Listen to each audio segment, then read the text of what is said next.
Herein are recorded the chronicles of the latter days, as they have been drawn from the Red Book of Westmarch.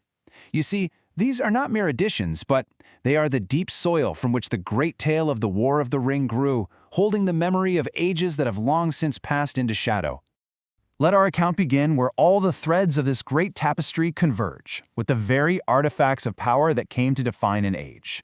Their forging in the fires of Eregion set in motion a doom that would long outlast their makers.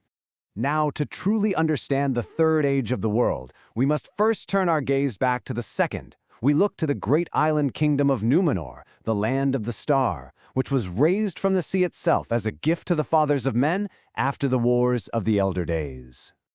The ancient scrolls, well, they tell of a history that spans millennia, a glorious beginning, one marked by immense wisdom and long life, which then gave way to a truly cataclysmic end, an end born of pride and the subtle creeping poison of the fear of death. It is recorded that a great schism tore the people apart, because Sauron, who was brought to the island in what looked like defeat, spoke to them in a fair guise, and his counsel, it sowed a dissent that ripened into utter ruin.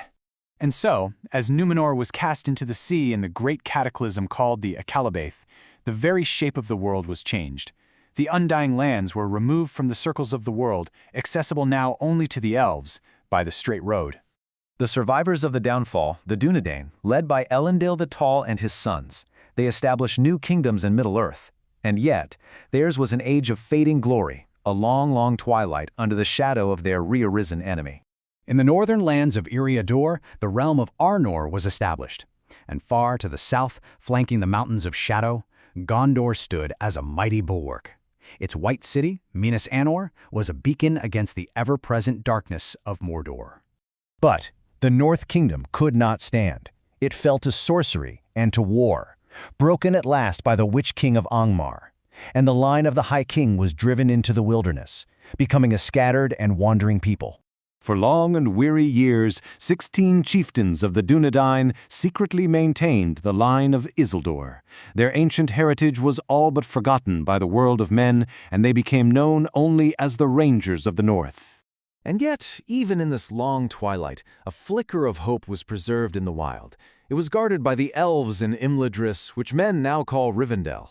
This hope, it awaited the day of its renewal, when the heir would finally come forth and reclaim his inheritance. This riddle, known only to the wise in the house of Elrond half-elven, was a prophecy concerning the king's return. It spoke of the hidden strength of Isildur's heir, the one who would one day reclaim the throne of his fathers. The tale of years records an unbroken, though hidden, succession. From the glory of Numenor, through the sundering of the kingdoms, all the way to the last heir fostered in secret, the line of kings endured against all darkness. These were the final words of Gilrain, the mother of Aragorn. For you see, the burden of this great lineage, it was also a great sorrow. It was a hope given to an entire people, but at the cost of one's own peace and indeed one's own life. And so it was that the fate of Isildur's heir was woven into the deepest lore of the elder days. For through his love for Arwen Undomiel, who made the choice of Luthien Tenuviel before her, the long sundering of the two kindreds was, at last, healed. The War of the Ring, therefore, was not merely a victory against some dark foe. No, it was the very hinge upon which an age was turned. It marked the definitive ending of one great epoch and the true beginning of another. Herein lies the great change that came upon the world, with the destruction of the One Ring and the coronation of King Elisar. The time of the elves was over, and the dominion of men, it had begun at last. The last ship sailed from Mithlond, the Grey Havens. It was a bittersweet departure, to be sure, for those who had borne the greatest burdens of the age. They were granted passage to the Undying Lands as a grace for all their suffering.